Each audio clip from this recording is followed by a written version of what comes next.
11 বছর পর বাড়ির বড় ছেলে আজিয়ান আয়মান আজও বাড়ি ফিরছে। আজকে পুরো বাড়ি ফুল দিয়ে সাজানো হয়েছে। তানিশা আয়মান পুরো বাড়ির তদারকি করছেন যেন কোথাও কোনো কিছুর খামতি না থাকে। তার একমাত্র ছেলে এত বছর পর দেশে ফিরছে।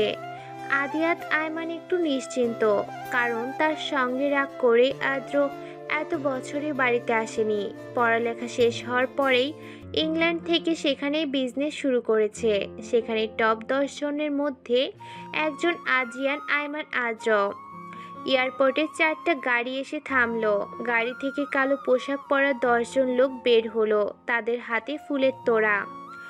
11, 12, 15 এয়ারপোর্টে থেকে বের হয়ে আসে 6 ফুট উচ্চতার লম্বা বলিষ্ঠ দেহের যুবক। গায়ে তার কালো কোট, ফর্সা গায়ে কালো কোট দারুণ লাগছে। কালো পোশাক পরা লোকগুলো সামনে এগিয়ে ফুল দিয়ে শুভেচ্ছা জানায়। আপনারা গাড়ি নিয়ে বাড়িতে ফিরে যান, আমি পরে আসব।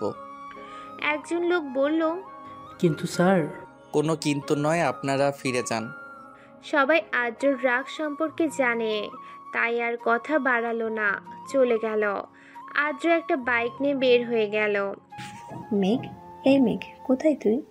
জানিস তো আজকে আদ্র ভাইয়া বাড়ি ফিরছে, সবাইকে ফুপিদের বাড়িতে যেতে হবে। না আপু, আমি যাব না, তোমরা যাও। কেন যাবি না? দেখ মেঘ, ফুপি রাগ করবে। আর তুই এত বছরে ওই বাড়িতে একবারও যাসনি। আজকে যদি না যাস তাহলে ফুপি কষ্ট পাবে। প্লিজ চল না। তুই যদি না যাস তাহলে আমিও যাব না। প্লিজ চল না। এবার নীরবতা ভেঙে উঠে দাঁড়ালো মেঘ। কি রে, এত কি ভাবছিস তুই? হঠাৎ অনুর কথায় ধ্যান ফিরল মেঘের। তপ্ত নিঃশ্বাস ফেলে বলল, আচ্ছা তুই যা, আমি আসছি। বলে চলে গেল অনু। এদিকে মেঘ তো বলে দিল সে যাবে, কিন্তু তার মন থেকে ভয় যেন কাটছে না। আদ্র ভাইয়া নিশ্চয়ই এত বছরে তাকে ভুলে গেছে।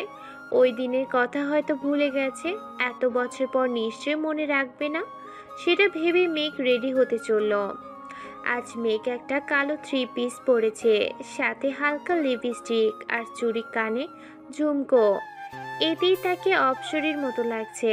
চারিদিকে আলো ঝলমল করছে। বাড়িটা খুব সুন্দর করে সাজানো হয়েছে। সবাই আদ্রের জন্য অপেক্ষা করছে। হঠাৎ আলো নিভে গেল ভয়ে। মেঘ কিছুটা ভড়কে গেল। সে সবসময় অন্ধকারে ভয় পায়। একটু পর লাইট জ্বলে উঠল।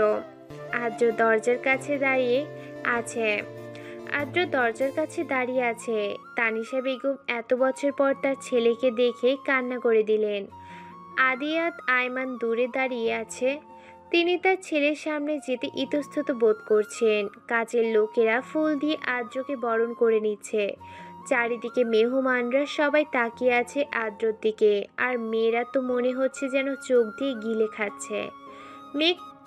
মেঘ কিছুটা দূরে দাঁড়িয়েছিল। সামনে থাকা 6 ফুট উচ্চতার বলিষ্ঠ দেহের মানুষটাকে চিনতে অসুবিধা হচ্ছে। আগে থেকে আরো ফর্সা, ঠোঁট গোলাপি, চুলগুলো জেল দিয়ে সেট করা, হাতে ব্র্যান্ডের ঘড়ি, দেখতে অসম্ভব সুন্দর। মেঘ না চাইতেই তার দিকে অপলক দৃষ্টিতে তাকিয়ে আছে। এদিকে তানিশা আয়মানের কান্না যেন থামছেই না। ও মম, আর কত কাঁদবে? আমার ভালো লাগছে না, ছাড়ো প্লিজ, আমি ক্লান্ত। যা উপরে গিয়ে ফ্রেশ হয়ে আয়। আদ্র উপরে যেতে নিয়ে থমকে যায়। দূরে দাঁড়িয়ে থাকা মেয়েটির দিকে এক পলক তাকিয়ে সিঁড়ি দিয়ে হনহন করে চলে যায়। এদিকে সব মেহমানদের আপ্যায়ন করতে ব্যস্ত আদিয়াত আয়মান। মেঘ আর অনু বসে আছে। তানিশা আয়মান মেহমানদের নিয়ে এত ব্যস্ত ছিলেন যে মেঘ এসেছে খেয়ালই করেনি। মেঘকে দেখে তানিশা এগিয়ে আসলে ফুপিকে দেখে মেঘ অনু দাঁড়িয়ে গেল।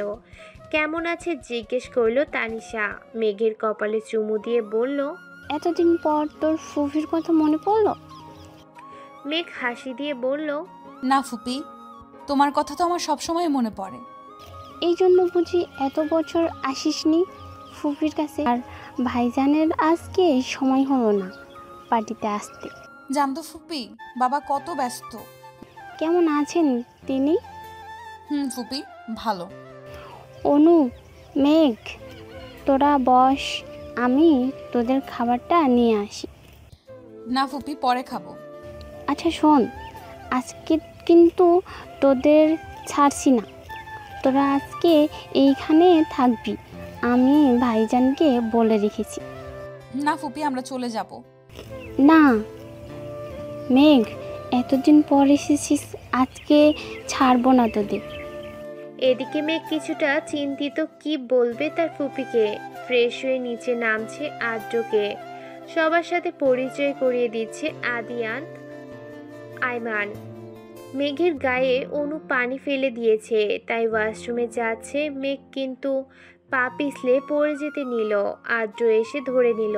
বলিষ্ঠ দেহের মানুষটা তার দিকে অপলক দৃষ্টিতে তাকিয়ে আছে। মেঘ ও তার দিকে তাকিয়ে আছে অপলক দৃষ্টিতে। হঠাৎ কিছু একটা পড়ার শব্দ পেয়ে হুঁশ আসলো। আদ্রর আচমকা মেঘকে ছেড়ে দিল। মেঘ নিচে পড়ে গিয়ে কিছুটা ব্যথা পেল। তানিশা আইমান এগিয়ে এসে মেঘকে ধরে উঠালেন। মেঘ সাবধানে হাঁটবি তো, দেখছিস কিভাবে পড়ে গেলি। অদ্রিত তুই ওকে ধরে আবার ফেলে কেন দিলি?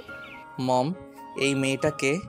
ও তোর ছোট মামার মেয়ে মেঘ, ভুলে গিয়েছিস ছোটবেলায় তোরা একসাথে কত ঝগড়া করতি। মম প্লিজ, তখন কার সাথে কি করেছি কিছু মনে নেই আমার। আর এই মেয়ে, তুমি কি ঠিক মতো হাঁটতে পারো না? মেঘ রাগে গজগজ করছে। তাকে ধরতেই বা বলল কে, ছাড়তেই বা বলল কে? ছেড়েই যদি দিবি তাহলে ধরতে কেন গেল? নিচে পড়ে তার কামড় শেষ, নিচে পড়ে তার কোমর শেষ। বাদর হনুমান মনে মনে বিড়বিড় করে বলছে মেঘ। এই মেয়ে, কি বলছি শুনছো না? হঠাৎ আদ্রর কথায় হুঁশ ফিরে মেঘের। মনে মনে আর কয়েকটা বকা দেয় মেঘ। সেদিন আদ্রের বাড়ি থেকে অনু আর মেঘ চলে আসে। ফুপি কিছুতেই রাজি হচ্ছিল না। পরে মেঘ তাকে মায়ের অসুস্থতার কথা বুঝিয়ে চলে আসে। ভোরবেলা থেকে বৃষ্টি শুরু হলো। সকালের ঘুম আর ভাঙছিল না মেঘের। এদিকে মা ডাকাডাকি করছে, ঘুমের ঘোরে শুনতে পেল। তাড়াতাড়ি ওঠ, ভার্সিটিতে যাবি না? ঘুম ঘুম চোখে ঘড়ির দিকে তাকিয়ে দেখলো বেলা 8:30 বাজে। মেঘ চিন্তিত হয়ে পড়ল, কখন রেডি হবে, কখন নাস্তা খাবো এবং ভার্সিটিতে যাব। তড়িঘড়ি করে বিছানা থেকে উঠল মেঘ। দ্রুত রেডি হয়ে বের হলো। মা আর অনু ডাইনিং টেবিলে বসে আছে। মা, তুমি একটু আগে ডেকে দিতে পারলে না? বলতে বলতে ডাইনিং টেবিলে বসলো মেঘ। তোকে 7টা থেকে ডাকছি। অনু, তুই কি আজ ভার্সিটিতে যাবি? না মেঘ, আজ যাবো না, তুই যা। অনু আর মেঘ দু বোন। অনু অনার্স 3য় বর্ষে আর মেঘ 1ম বর্ষে। নাস্তা করে বাইরে এসে দেখলো তুমুল বৃষ্টি হচ্ছে। কোনো রিক্সাও আশেপাশে দেখছে না মেঘ। হঠাৎ একটি রিক্সার দেখা পেল মেঘ, কিন্তু 50 টাকার ভাড়া 150 টাকা। অগত্যা রাজি হয়ে রিক্সায় উঠে পড়ল মেঘ। রিক্সাওয়ালার ছোট পলিথিন দিয়ে নিজেকে ঢাকার চেষ্টা করল মেঘ, কিন্তু ভার্সিটিতে পৌঁছাতে ভিজে জুবু ঢুবু হয়ে গেল। মনে মনে তার বান্ধবী উষাকে বকা দিল। তার জন্য আজকে এই বৃষ্টির মধ্যে তাকে ভার্সিটি যেতে হচ্ছে। ভার্সিটিতে ঢোকার কিছু সময় পর বৃষ্টি থেমে গেল। মেঘ ভার্সিটির ভিতরে লাইব্রেরি রুমে অপেক্ষা করছে উষার জন্য। হঠাৎ পিছন থেকে উষা মেঘকে ডাক দিল। কিরে, তুই তো পুরো কাকভেজা হয়ে আসছিস। কিছুটা রেগে বলল, এত সময় লাগে তোর? নিজেই আসতে বললি, এখন এসে দেখি তোর কোনো খবরই নেই। সরি মিক, বৃষ্টি তো সেই জন্য দেরি হয়ে গেছে। তোর ওই সরি তোর কাছে রাখ, আমার শরীর পুরো ভিজে গেছে। আর কি দরকারি কথা বলবি যা তোর ফোনে বলা যাচ্ছিল না, এখানেই বলতে হবে? উষা কিছুটা চিন্তায় পড়ে গেল। কি করে বলবে মেঘকে নীলের কথা, সেটা ভাবতে লাগলো। হঠাৎ মেঘের ডাকে হুঁশ আসলো উষার। কি বলবি বল উষা। বলছি, আসলে আমি আমি মানে কি আসলে আমি মানে কি?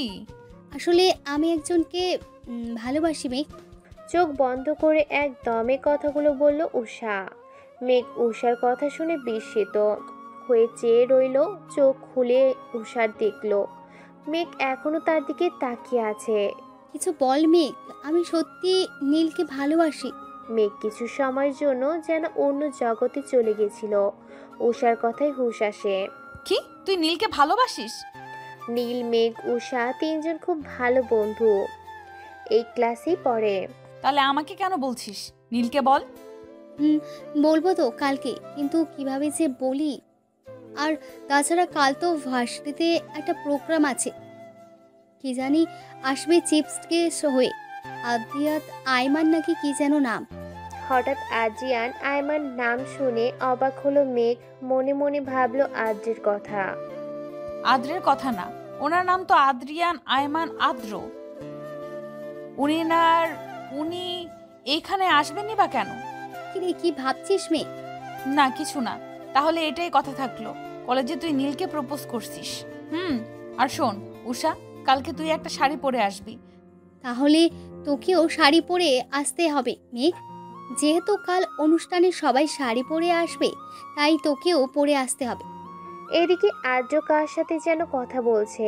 ফোনটা রেখে দিয়ে একটা ডেভিল হাসলো আদ্র। মনে মনে বলল, তৈরি থেকো জান, কাল থেকে তোমার শাস্তি শুরু। আমি যতটা কষ্ট পেয়েছি এই 11 বছর, তার থেকে বেশি কষ্ট তুমি পাবে জান। রেডি থেকো। সকালবেলা মায়ের চিৎকারে ঘুম থেকে জেগে উঠল মেঘ। মনে হচ্ছে বাইরে কিছু হয়েছে, তাই তড়িঘড়ি করে বিছানা থেকে উঠল মেঘ।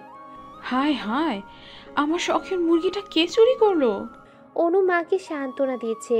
মেঘ গিয়ে দেখলো তার মায়ের শখের মুরগিটা কে যেন চুরি করে নিয়ে পালিয়েছে। ও মা, কি শুরু করলে সকালবেলা? একটা মুরগির জন্য কেউ এইভাবে চিৎকার করে? মেঘ, মারোটা শখের মুরগি ছিল। জানি, এখন চিৎকার করে কান্নাকাটি করলে কি চোর সেটা বাড়িতে এসে দিয়ে যাবে নাকি? হয়েছে তোর না আজকে ভার্সিটিতে প্রোগ্রাম আছে, তাড়াতাড়ি রেডি হয়ে নে, উষা কল করেছিল। মেঘ হাতে নীল চুড়ি, কানে ঝুমকো, কপালে টিপ, হালকা লিপস্টিক, কাজল, এতটুকুতেই মেঘ অপরূপ সুন্দর লাগছিল। চুলগুলো খোলা হাওয়ায় উঠছিল। অনু মেঘের ফোন দিতে এসে আয়নার মেঘের প্রতিবিম্ব দেখে বলল, বাহ মেঘ, তোকে তো আজ পুরীর মতো লাগছে। ঘুরে তাকালে বলল, তাই বুঝি? অনু মেঘের কাছে এসে কপালে চুমু দিয়ে বলল, অনেক সুন্দর লাগছে। ভার্সিটির সামনে দাঁড়িয়ে আছে উষা। মেঘ রিক্সা ভাড়া মিটিয়ে উষার সামনে এসে দাঁড়ালো। কিরে মেঘ, আজকে তো তোকে পুরো হুড়পড়ির মতো লাগছে। আমি যদি ছেলে হতাম তাহলে এখনই উঠিয়ে নিয়ে চলে যেতাম। উষা থাম, আর তোকেও তো আজ কম সুন্দর লাগছে না। নীল তোকে দেখলেই পাগল হয়ে যাবে। সত্যি বলছিস? সত্যি। কথা বলতে বলতে ভার্সিটিতে ঢুকলো মেঘ উষা। চারদিকে বেলুন আর ফুল দিয়ে সাজানো হয়েছে। স্টেজের দিকে চোখ পড়ল মেঘের, যেখানে একটা নাম ঝলঝল করছে। নামটার দিকে এক পলক তাকিয়ে তপ্ত নিঃশ্বাস ফেলল মেঘ। মেঘ দেখ, মেয়েরা আজকে এত সেজেগুজে বসে আছে, মনে হচ্ছে কারোর জন্য অপেক্ষা করছে। এবার চল। দেখে মনে হচ্ছে কারো আসার অপেক্ষা করছে। কালো পাঞ্জাবি পরে নীল আসছে মেঘেদের কাছে। উষা তার দিকে অপলক দৃষ্টিতে তাকিয়ে আছে। কিরে, তোদের আসতে এত লেট হলো কেন? আমরা তো কখন এসেছি, তোর তো কোনো দেখা নেই। জানিস তো আজকে আমার উপর কত দায়িত্ব। ভাইয়া সব দায়িত্ব আমাকে বুঝিয়ে দিয়েছে, এত দায়িত্ব সামলে আসতে দেরি হয়ে গেল। নীলের বড় ভাই ভার্সিটির প্রিন্সিপাল, আর আজকে তো আদ্রিয়ান আয়মান আসছে, সেজন্য মেয়েরা আজ সেজে গুজে হাজির হয়েছে। হাজারো মেয়ের ক্রাশ হচ্ছে আদ্রিয়ান আয়মান, টপ বিজনেসম্যানদের মধ্যে একজন। তাছাড়া তিনি ভার্সিটিতেই ডোনেশন দেন। আজকে চিফ গেস্ট হয়ে আসছেন আদ্রিয়ান আয়মান, আর অনেক নামি দামি লোকজন আসবে। একটা ছেলের জন্য এতগুলো মেয়ে সেজেগুজে বসে আছে। মেঘ জানিস তো, আদ্রিয়ান আয়মানকে দেখার অনেক শখ আমার। ওনার কথা আমি শুনেছি, কিন্তু দেখিনি কখনো। থাম তুই, একটা ছেলের জন্য এরকম করছিস? আর তুই না আজকে নীলকে প্রপোজ করবি, ভুলে গেলি? না আমি আসলে আজ নীল খুব ব্যস্ত। মনে হচ্ছে আজ যদি করি, যদি না করে দেয় তখন। আর এত ভাবতে হবে না তোকে, গিয়ে বলে তো দেখ। কিরে, তোরা দুজন কি ফিসফিস করে বলছিস? কিছু না তো। কিছু না? আর শোন, মেঘ আর উষা তোরা দুজন সামনে দাঁড়াবি। আর মেঘ, তোকে ভাইয়া বলছে চিফ গেস্টকে স্বাগত জানাতে। আর উষা, তুমিও মেঘের সাথে থেকো। আচ্ছা নীল, আমার কিছু কাজ আছে, আমি এখন আসছি। সবাই আদ্রিয়ান আয়মানের জন্য ওয়েট করছে। পরপর 5টি গাড়ি এসে থামলো। তার মধ্যে থেকে একটি গাড়ি থেকে নেমে এলো ২৬ বয়সের সুদর্শন এক যুবক। পরনে নীল স্যুট, তার তার ব্যান্ডের ঘড়ি, চুলগুলো জেল দিয়ে সেট করা, কালো সানগ্লাস পরা। দূর থেকে ছেলেটাকে দেখে মেয়েরা চোখে যেন গিলে খাচ্ছে। উষা আর মেঘ ওয়াশরুমে থেকে বের হয়ে এসে দেখলো চিফ গেস্ট এসে পড়ছেন। নীল এসে তাড়া দিচ্ছিল মেঘকে চিফ গেস্টকে ফুলের মালা দিয়ে স্বাগত জানাবে। উষা বলল, চল মেঘ, আদ্রিয়ান আইমান এসে পড়েছে, দেখে আসি। কিন্তু মেয়েরা যেভাবে লোকটাকে চারদিক থেকে ঘিরে ধরেছে দেখা যাচ্ছে না তো। চল সামনে গিয়ে দেখে আসি। হুট করে এসে নীল মেঘের হাতে ফুলের মালা ধরিয়ে দিয়ে চলে গেল। প্রিন্সিপাল স্যার আদ্রিয়ান আইমানকে স্বাগত জানাচ্ছে। ছেলেমেয়েরা গেস্টদের ফুল দিয়ে স্বাগত জানাচ্ছে। আদ্রিয়ান আইমানকে ফুল দিয়ে স্বাগত জানার কথা মেঘের। একের পর একজন গেস্ট আসছে, তাদের গলায় ফুলের মালা পরানো হচ্ছে। এবার পালা মেঘের। যেই না মেঘ মালা পরাবে, সামনে থাকা ব্যক্তির দিকে মেরে দাঁড়িয়ে রইল। কিরে, মালাটা পরিয়ে দে মেঘ। উষার কণ্ঠে হুঁশ আসলো মেঘের। তার সামনে দাঁড়িয়ে আছে স্বয়ং আদ্রিয়ান আইমান আদ্র। মেঘ, ফুলের মালাটা পরিয়ে দাও স্যারকে। মেঘ মালাটা আদ্রকে পরিয়ে দিল। আদ্র মেঘকে কানে কানে ফিসফিসিয়ে বলল, সে আমার গলায় তোকে মালা পরিয়ে দিতে হলো। আদ্রের কথাটা সহ্য করতে পারল না মেঘ। গেস্টদের নিয়ে বসানো হলো। অনুষ্ঠান শুরু হলো। একে একে সব অতিথিকে কিছু বলার জন্য বলা হলো। খুব সুন্দর করে অনুষ্ঠান শেষ হলো। সেদিন উষার আর নীলকে প্রপোজ করা হলো না। ফিরে আসলো উষা। আজ মেঘের মনটা খারাপ, কিন্তু কিসের জন্য তার জানা নেই। অনু এসে বলল, মেঘ, আজ ফুপি আর আদ্রবাই আসবে। কি? হ্যাঁ। কখন? এই একটু পর। আমি নিচে গেলাম, তুই রেডি হয়ে নিচে আয়, মা তোকে ডাকছে। আসছি, তুই যা। আদ্রি, এই আদ্রি, তাড়াতাড়ি রেডি হয়ে আয়, বাবা দেরি হয়ে যাচ্ছে তো। আসছি মম। আজ আদ্র খুব সুন্দর একটা নীল রঙের পাঞ্জাবি পরেছে, দেখে তো খুব সুন্দর লাগছে। কিরে মেঘ, ওখানে দাঁড়িয়ে থাকবি নাকি এদিকে আসবি? আচ্ছা মা, আদ্র ভাইয়া কেন আসছেন? এটা কেমন কথা মেঘ? এতদিন পর আদ্র দেশে ফিরেছে, আর ওর মামার বাড়িতে আসবে না? আমি সেটা বলছি না, উনি তো কোথাও যা পছন্দ করেন না। জানি, তোর বাবা ফোন করে আসতে বলেছেন। আর আদ্রের সাথে জানিস তো তোর বাবা কতটা ফ্রি, তোর বাবার কথা ফেলতে পারিনি। ও তাই বলো। আচ্ছা বাবা, কোথায়? তোর বাবা বাজারে আদ্রর জন্য তার পছন্দের মিষ্টি আনতে গেছেন। ও মেঘ, অনুকে বল আজ যেন সে শাড়ি পরে। কেন মা? তবে পরে। সেটা বলবো, মেঘ চিন্তায় পড়ে গেল। মেঘ অনুকে শাড়ি পরতে সাহায্য করেছিল। হঠাৎ করে কলিং বেলের আওয়াজ শুনে অনু মেঘকে বলল, যা গিয়ে দেখতো মেঘ, ফুপিরা হয়তো চলে এসেছে, দরজাটা খুলে দিয়ে আয়। মেঘ দরজা খুলতেই বিস্মিত নয়নে তাকিয়ে রইল। সামনে আদ্র একটা নীল রঙের পাঞ্জাবি পরে দাঁড়িয়ে আছে, হাতে ব্র্যান্ডের ঘড়ি, মুখে মৃদু হাসি। রেখা টেনে বলল, এখানে দাঁড়িয়ে থাকবো নাকি ভিতরে আসতে বলবেন? আদ্রের কথায় মেঘ একটু লজ্জা পেয়ে বলল, না, ভেতরে আসুন। ফুপি কোথায়? মা আসছেন কিছু জিনিসপত্র নিয়ে। মেঘ আদ্রকে বসিয়ে রেখে মাকে ডাকতে চলল। মা দেখো, আদ্র ভাইয়া চলে এসেছেন। মেঘের মা হন্তদন্ত হয়ে ছুটে এসে বললেন, ও মেঘ, ওখানে শরবতের গ্লাসগুলো আছে, নিয়ে আয়। আর দেখ তো অনু রেডি হয়েছে কিনা, বল তাড়াতাড়ি আসতে। কেমন আছো আদ্র? জি মামনি, ভালো। আপনি কেমন আছেন? মেঘের। এই তো তোমাদের দোয়ায় আছি। তা আপা কোথায়? মা আসছেন, বলল কিছু জিনিসপত্র নেওয়ার আছে। মেঘের। নাও বাবা, শরবতটা খেয়ে নাও। ব্যস্ত হবেন না মামনি। মেঘ অনুকে শাড়ির কুচি ঠিক করে দিতে দিতে বলল, আচ্ছা অনু, আজ তুই শাড়ি কেন পরছিস? আর আদ্র ভাইয়া যে কিনা জীবনেও তাকে পাঞ্জাবি পরতে দেখলাম না, সে আজ পাঞ্জাবি পরেছে, ব্যাপারটা কি? আমি জানি না, মাকে জিজ্ঞেস কর। আচ্ছা মা তোকে যেতে বলেছে। মেঘের মা আদ্র আর তানিশা আয়মানের সাথে কথা বলছিলেন। মেঘ যেতেই তানিশা আয়মান বলে উঠল, কিরে মেঘ, কোথায় ছিলি এতক্ষণ ধরে? তানিশা আইমান মেঘের হাত ধরে তার সাথে বসালেন।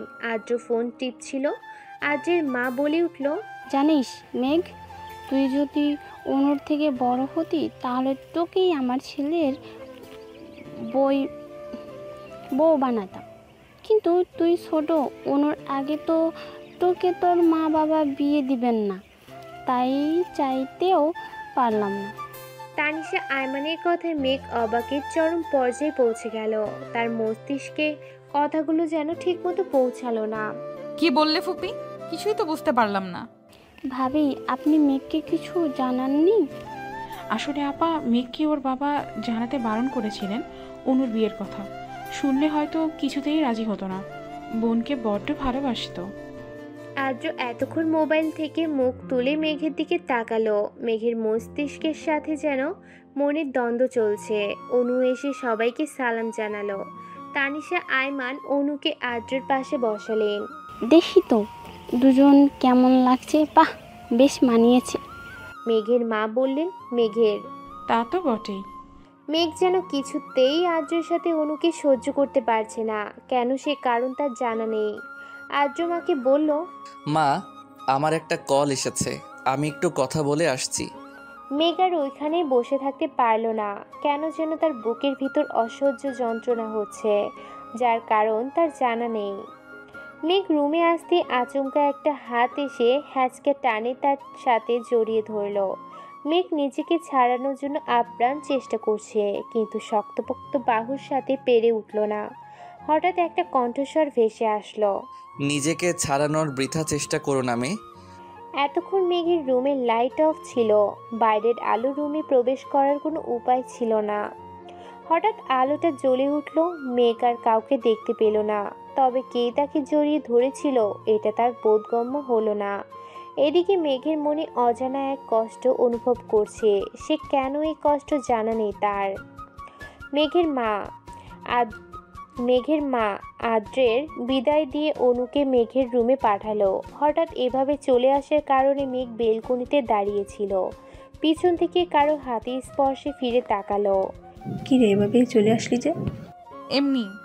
মেঘ, তোর কি কোনো কারণে মন খারাপ? কেন বলো তো? না, তোকে দেখে মনে হচ্ছে তোর মন ভালো নেই। মেঘ উত্তর দিল না, তপ্ত শ্বাস ফেলল। অনু আর কিছু বলল না, চলে গেল। মেঘ আজ অনেকদিন পর উষার সাথে দেখা করলো। মেয়েটা বড্ড বুদ্ধিমতী। চট করে মেঘের মন খারাপ বুঝে গেল, তবে সে প্রকাশ করলো না। সে জানে মেঘ বরাবরই চাপা স্বভাবের। ও যদি নিজ থেকে কিছু বলছে নিশ্চয় কোনো কারণ আছে, তাই জিজ্ঞেস করলো না। মেঘ এতক্ষণ আকাশের দিকে চেয়েছিল। উষার কথায় তপ্ত শ্বাস ফেলে বলল, চল। মেঘ আর উষা ফুচকা খাচ্ছিল। হঠাৎ বিষম খেলো মেঘ। এক বোতল পানি এগিয়ে দিল। একটা হাত মেঘ তাড়াতাড়ি পানির বোতলটা নিয়ে পানি খেলো। এতক্ষণে পানি খাওয়ার চক্করে সামনে থাকা ব্যক্তিটির দিকে তাকাতেই ভুলে গেছিল। ছেলেটি সুদর্শন যুবক, অপলক দৃষ্টিতে তাকিয়ে আছে মেঘের দিকে। উষার কণ্ঠে হুঁশ ফিরল মেঘের। মেঘের জন্য পানি আনতে গিয়েছিল উষা। মেঘ, ঠিক আছিস তুই? এই নে পানি। মেঘ বলল, আর লাগবে না। সামনে থাকা লোকটি বলল, কেউ সাহায্য করলে তাকে ধন্যবাদ জানাতে হয় ম্যাম। ধন্যবাদ। আপনি যদি কিছু মনে না করেন তাহলে কি আপনার নামটা জানতে পারি? জি, আমি মেঘ। আমি নিবিড় সাহারিয়া। উষা মেঘকে চিমটি কেটে বলল, আর কিছু জানাবি নাকি এভাবে দাঁড়িয়ে থাকবি? মেঘ আর কিছু বলল না। ছেলেটার ফোন আসাতে পিছনে ফিরে কথা বলছিল। ততক্ষণে মেঘ আর উষা চলে গেল। নিবিড় পিছনে ফিরতে আর মেঘকে দেখতে পেল না। তপ্ত শ্বাস ফেলে বলল, কে তুমি মায়াবতী? এ কোন মায়ায় জড়ালে আমায়? অন্যদিকে আদ্র ফোনে কার সাথে যেন কথা বলছিল। ওদিকের কাজ সব ঠিকঠাক? লোকটি উত্তর দিল। জি স্যার। কলটা কেটে আদ্র বলে উঠল, আর কিছু সময়ের অপেক্ষা করো যান, আমি সব কিছু ঠিক করে দিব। আজ অনেকদিন পর মেঘ ভার্সিটি গেল। উষা মেঘের জন্য অপেক্ষা করছিল। মেঘকে দেখতে পেয়ে এগিয়ে আসলো। কিরে মেঘ, কেমন আছিস?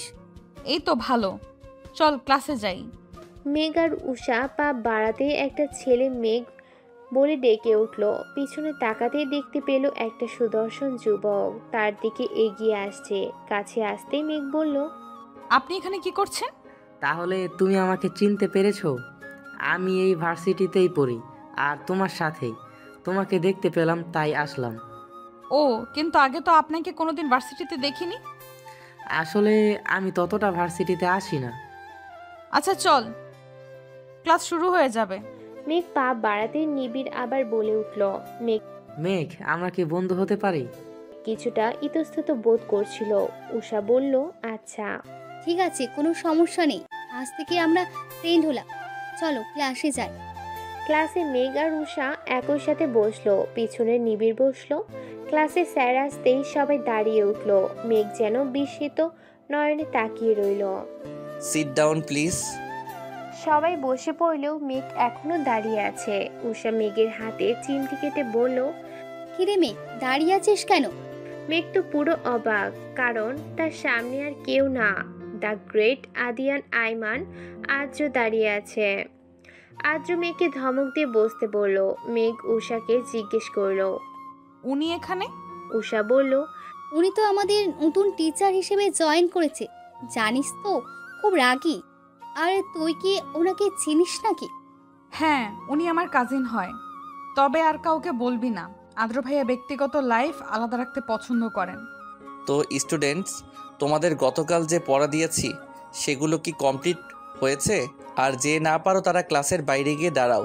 মেঘ প্রায় অনেকদিন ভার্সিটিতে আসে না, তাই পড়াশোনাও ঠিক মতো করা হয় না, তাই সে ক্লাসের বাইরে দাঁড়িয়ে রইল। আর্য মেঘের দিকে একবার তাকিয়ে আবার সবাইকে জিজ্ঞেস করলো, তো বাকি সবার পড়া কমপ্লিট? হঠাৎ নিবিড় বলে উঠল। স্যার, আমার পড়া হয়নি। তাই সে ক্লাসের বাইরে এসে মেঘের সাথে দাঁড়ালো। মেঘকে অন্য ছেলের পাশে দেখে আর্যের বুকে ভেতরটা হঠাৎ কেঁপে উঠল। নিবিড় মেঘকে বলল, আচ্ছা মেঘ, তুমি কি স্যারকে পছন্দ করো? হঠাৎ নিবিড়ের কথায় বিস্মিত নয়নে তাকালো। আসলে ওই সময় তুমি যেইভাবে তাকিয়েছিলে। না, তেমনটা নয় স্যার, আমার কাজিন হয়। ও আচ্ছা, তাই বলো। আদ্র স্যার তোমার ভাই হয়? আগে বলবে না? আমি জানতাম না উনি এখানে জয়েন করেছে। ও তাই বলো।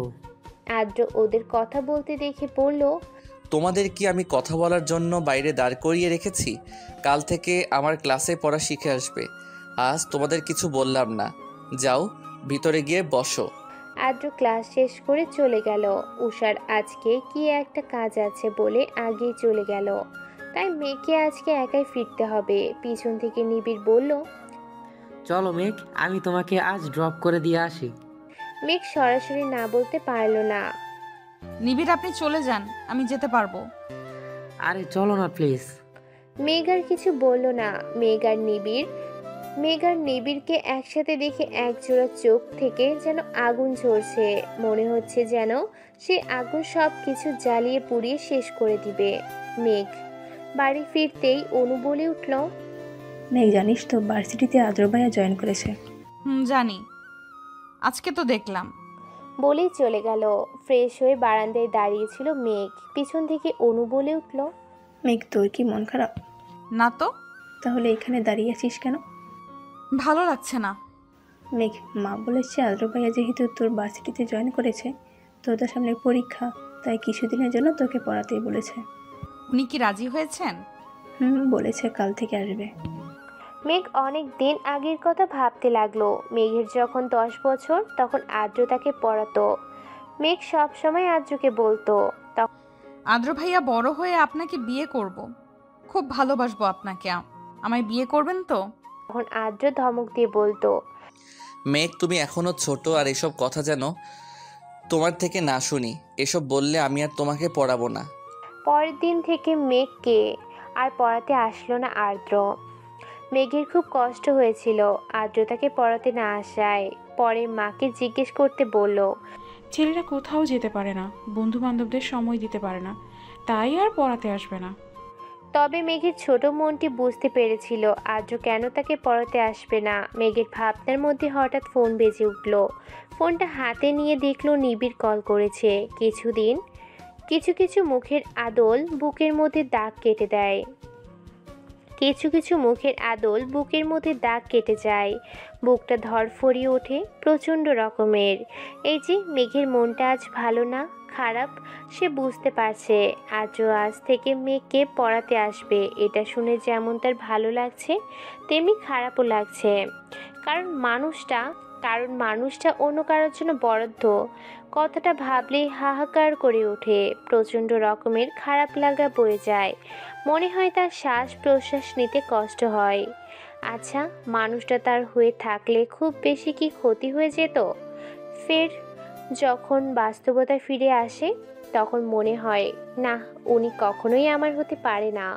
মানুষটা যে তার কখনোই ছিল না। মেঘের সমানে অনেকগুলো বই রাখা, কিন্তু বইয়ের দিকে তার কোনো মনোযোগই নেই। তার মন মস্তিষ্ক যেন দ্বিধায় পড়েছে। এই যে তার সামনে জলজ্যান্ত একটা মানুষ দাঁড়িয়ে আছে, সেদিকে তার খেয়ালই নেই। আদ্র মেয়েকে কয়েকবার ডাকলো, কিন্তু কোনো উত্তর পেল না। আদ্র খ্যাক খ্যাক করে কিছুটা কেসে উঠল। মেঘ বিস্মিত নয়নে তাকিয়ে রইল। আপনার কি তাকিয়ে থাকা শেষ হয়েছে মেঘ? মেঘ কিছুটা অপ্রস্তুত হয়ে বলল, আদ্র ভাইয়া আপনি কখন এসেছেন? আমি ঠিক খেয়াল করিনি। আমি অনেকক্ষণ আগে এসেছি, আর আপনি তো মনে হয় না দুনিয়ার কোনো খেয়ালে ছিলেন। কি এত ভাবছেন আপনি? মেঘ কিছুটা কষ্ট পেল, কারণ আদ্র তাকে আপনি করে বলে। সে আদ্র থেকে ছোট হওয়া সত্ত্বেও তাকে আপনি করে বলে। আদ্র বেশ কিছুক্ষণ মেঘকে পড়া নিয়ে কিছু জিনিস বুঝিয়ে দিচ্ছে, কিন্তু সেদিকে তার খেয়াল নেই। সে তো আদ্রকে দেখতে ব্যস্ত। এই যে সে তার মনকে বোঝাচ্ছে ওই দিকে তাকানো যাবে না, কিন্তু বেহায়া মনটা যেন কোনো বারণ শুনে না। আদ্র এইবার মেঘকে ধমক দিয়ে বলল, আপনি কি আমার কথা শুনছেন মেঘ? মেঘ কিছু বিস্মিত নয়নে তাকিয়ে বলল, আসলে আমি বুঝতে পেরেছি আদ্র ভাই। তারপর 2 ঘন্টা কেটে গেল। আদ্র মেঘকে পড়া বুঝিয়ে চলে গেল। অনেকক্ষণ ধরে পড়ার ফলে মেঘের মাথাটা প্রচণ্ড রকমের ব্যথা ধরেছিল। মেঘ ওয়াশরুমে ঢুকে ফ্রেশ হয়ে বারান্দায় 1 কাপ কফি নিয়ে দাঁড়িয়েছিল। তার মনটা যেন বিষণ্ণতায় ছেয়ে গেছে। এক অদ্ভুত মায়ে জড়িয়ে আছে তাকে। আচ্ছা, নিজেকে নিজের চেনা দায়। পথে পথে ঘুরে একা হতাশা হতাশা, মেরুদণ্ডের বক্রতা। কি খুঁজি, কারে খুঁজি? হেরে যাই, হারিয়ে যাই, ভুলে যাই। নিজেকে নিজের চেনা দায়। তপ্ত শ্বাস ফেলল মেঘ। নিজেকে নিজের সাথে লড়াই করতে হচ্ছে প্রতিনিয়ত। এই আমিটার সাথে যুদ্ধ করতে করতে ক্লান্ত তার শরীর। এদিকে আজও একটা লোককে ফোন করলো। কয়েকবার রিং হতে লোকটা ফোনটা রিসিভ করে বলল, স্যার, কাজটা শেষ হতে আরও কিছু সময় লাগবে। আজও মুখটা রাগে গজগজ করছে। আর কত সময় লাগবে? ফোনটা কেটে দিয়ে ফোনটা মেঝেতে ছুঁড়ে ফেললো। সাথে সাথে ছনছন শব্দ হয়ে ভেঙে গেল। তার মনটা বিষণ্ণ, চারপাশে হাহাকার। প্রিয়তমাকে কাছে পেয়েও কষ্ট দিতে হচ্ছে তাকে। নিজ হাতে প্রিয়তমাকে কষ্ট দেওয়ার চেয়ে মৃত্যু শ্রেয় মনে হচ্ছে তার কাছে। কেটে গেছে 2 মাস। এই 2 মাসে আর্য মেয়েকে প্রতিদিন পড়াতে আসতো। প্রায় বেশ কদিন ধরে আর্য আর মেঘকে পড়াতে আসে না। মেঘের মনটা এই জন্য খারাপ হয়। নিবিড়ের সাথে এই 2 মাসে বন্ধুত্বটাও গাঢ় হলো। নিবিড় বুঝতে পারে মেয়েটা আর্যকে ভালোবাসে, কিন্তু প্রকাশ করে না। নিবিড় একটা রেস্তোরাঁয় বসে মেঘের জন্য অপেক্ষা করছে। মেয়েটার জন্য বড্ড মায়া হয়। তারও যদি পারতো তাহলে ওর জীবনের সব কষ্ট দূর করে দিত। চেষ্টা করেও বারবার ব্যর্থ হয়। মায়াবতীর কষ্ট লাঘব করতে নিবিড় কফিতে চুমুক দিতেই মেঘ তড়িঘড়ি করে রেস্তোরাঁয় ভিতরে ঢুকলো। নিবিড় ইশারা দিতেই পাশে এসে বসলো। আজ নিবিড় অনেকটা সাহস নিয়ে জিজ্ঞেস করলো, মেঘ, তুমি কি আদ্র স্যারকে ভালোবাসো? নিবিড় এমন প্রশ্নে মেঘ অবাক হলো না। ছেলেটা হয়তো একদিনে বুঝে গেছে, তাই আর কথা ঘুরালো না, সরাসরি জবাব দিল, হ্যাঁ, ভালোবাসা আদ্র ভাইকে আমি ছোটবেলা থেকেই ভালোবাসি। ছোট থেকেই ওনার জন্য আমার একটা অনুভূতির সৃষ্টি হয়েছিল, কিন্তু আমি এই অনুভূতি বুঝতে পারি তখন যখন উনি আমার থেকে দূরে চলে যান। জানো তো, প্রিয় মানুষের শূন্যতা বড় কাদায়। কথাগুলো বলার সময় মেঘের চোখ দিয়ে অশ্রু ঝরছিল। মেঘের চোখে জল দেখে নিবিড় ভিতরে চিনচিন ব্যথা অনুভব করছে। নিবিড় মেঘকে জিজ্ঞেস করলো। মেঘ, তুমি কি আদ্র স্যারকে বলেছো তুমি ওনাকে ভালোবাসো? না, এখন আর বলে লাভ নেই। উনি কখনো আমার হবে না। অনু আপুর সাথে বিয়ে ঠিক হয়ে গেছে, আর উনি আমাকে পছন্দ করেন না, ভালোবাসে না আমাকে। একবার বলে তো দেখো মেঘ। কি হবে বলে? উনি আমাকে ভালোবাসেন না। তবুও একবার বলে তো দেখো। এখনো সব কিছু শেষ হয়ে যায়নি মেঘ, এতে তোমাদের 3 জনের জীবন জড়িয়ে আছে। আমি পারবো না, আমার বোনের সুখ কেড়ে নিতে আমি পারবো না। আমি পারবো না বলেই মেঘ কান্না ভেঙে পড়ে। নিবিড় মেঘকে সান্ত্বনা দেওয়ার মতো ভাষা খুঁজে পাচ্ছে না। মেঘ কিভাবে তার বড় বোনের বিয়ে ভেঙে দিবে, কিন্তু আজ যদি মেঘ না বলতে পারে তাহলে ভিতরে ভিতর দুমড়ে মুচড়ে শেষ হয়ে যাবে। প্রিয় তমাকে কি করে শেষ হয়ে যেতে দেখবে নিবিড়? হয়তো বলা হবে না প্রিয় তমাকে ভালোবাসার কথা, বলা হবে না তার অনুভূতির কথা, সব কথা অব্যক্ত রয়ে যাবে আজীবন। বাড়িতে এসে একটা সংবাদ শুনে মেঘের মাথায় আকাশ ভেঙে পড়ল। 3 দিন পর আদ্র আর অনুর বিয়ে। মেঘের হৃদয়টা ভেঙে চুরমার হয়ে গেল। অনু এসে মেঘকে জড়িয়ে ধরে বলল, আর তো কয়েকদিন আছে মেঘ, তারপর তো শ্বশুরবাড়িতে চলে যাব, আর তোর সাথে গল্প করা হবে না। মেঘের চোখ দিয়ে 2 ফোঁটা জল গড়িয়ে পড়ল। সবার অগোচরে সেই জলে মুছে নিল মেঘ। ও আপু, তুমিও না, মন খারাপ করছো কেন? আমি তো যাব তোমার সাথে দেখা করতে, তখন অনেক গল্প করব। আমি তো যাব তোমার সাথে দেখা করতে, তখন অনেক গল্প করব। আচ্ছা তুমি ছাড়ো তো, আমার কত কাজ, আমার আপুর বিয়ে বলে কথা। বলেই মেঘ রুমে চলে গেল। মেঘ রুমে গিয়ে দরজা বন্ধ করে দেয়। ফ্লোরে বসে হাও মাও করে কাঁদতে থাকে। রুম সাউন্ড প্রুফ বলে কান্নার আওয়াজ বাইরে থেকে শোনা যায় না। মেঘের হৃদয়টা ভেঙে দুমড়ে মুচড়ে গেছে। মেঘের হৃদয় যেন কেউ বারবার ছুরি দিয়ে আঘাত করছে। বিকালের দিকে অনুকে তানিয়া বেগম বিয়ের কেনাকাটা করার জন্য তৈরি থাকতে বলেছে। অনু মেঘের রুমে গিয়ে কয়েকবার ডাকলো, কিন্তু কোনো সাড়া পেল না। ও মনে করলো হয়তো ঘুমিয়ে আছে, তাই বিরক্ত করলো না। অনু তৈরি হয়ে মেঘের রুমে এসে বসলো। ও আপু, আমি কেন যাব? তুই কেন যাবি মানে? তুই আমার বিয়ের শাড়ি থেকে শুরু করে যা যা প্রয়োজন সব কিছু নিজের পছন্দ করে দিবি। আর না শুনতে চাচ্ছি না মেঘ। মেঘ আর কথা বাড়ালো না, তৈরি হয়ে নিল। একটা কালো গাড়ির সাথে হেলান দিয়ে দাঁড়িয়ে আছে আদ্র। কালো কোট আর হাতে ব্র্যান্ডের ঘড়ি, চুলগুলো জেল দিয়ে সেট করা। সব সময়ের মতো আজকেও দেখতে সুন্দর লাগছে। মেঘ আর অনু এগিয়ে যেতে গাড়ির দরজা খুলে দিল আদ্র। মেঘ আদ্রের দিকে এক পলক তাকিয়ে তপ্ত নিঃশ্বাস ফেলেই গাড়িতে উঠে বসলো। একটা বড় শপিং মলে এসে গাড়িটা থামলো। তারা 3 জন মিলে একটা শাড়ির দোকানে ঢুকলো। সব কিছুর আগে থেকেই কেনা হয়ে গেছে, শুধু শাড়িটা বাকি ছিল। অনু একটার পর একটা শাড়ি দেখছে আর মেঘকে বলছে, মেঘ একটা পছন্দ করে দে না, কোনটা নেব ভেবে পাচ্ছি না। আদ্র অনুকে বলল, আপনাদের এখানে না পছন্দ হলে অন্য দোকানে দেখতে পারেন। না না, আসলে কোনটা নেব ভেবে পাচ্ছি না। মেঘের নজর গেল একটা কালো শাড়ির দিকে। মেঘের কাছে লাল কালারটা ভালো লাগে, তবে কালো শাড়িটা যেন অসম্ভব সুন্দর লাগছে আজকে। মেঘ শাড়িটা অনুকে দেখিয়ে বলল, দেখো তো ওটা কেমন। অনু শাড়িটার দিকে একবার তাকিয়ে বলল, অনেক সুন্দর, কিন্তু ওটা তো কালো, আর বিয়েতে কালো পরবো না মেঘ। তারপর আরও বেশ কয়েকটা শাড়ি থেকে একটা পছন্দ করল অনু। আপনারা যান, আমার একটা ইম্পর্টেন্ট কল করার আছে, আমি আসছি। আজও মেঘের পছন্দের শাড়িটা কিনে নিল। বাইরে এসে দেখলো মেঘ আর অনু দাঁড়িয়ে আছে। যাওয়া যাক। কথাগুলো লিখে ডায়েরিটা বন্ধ করলো মেঘ। কাল অনুর গায়ে হলুদ, মেহমানরা আজ থেকে আসা শুরু করে দিয়েছে। অনু মেঘের রুমে এসে দেখেও চুপচাপ বসে রয়েছে। কি রে, এভাবে মন খারাপ করে বসে আছিস কেন?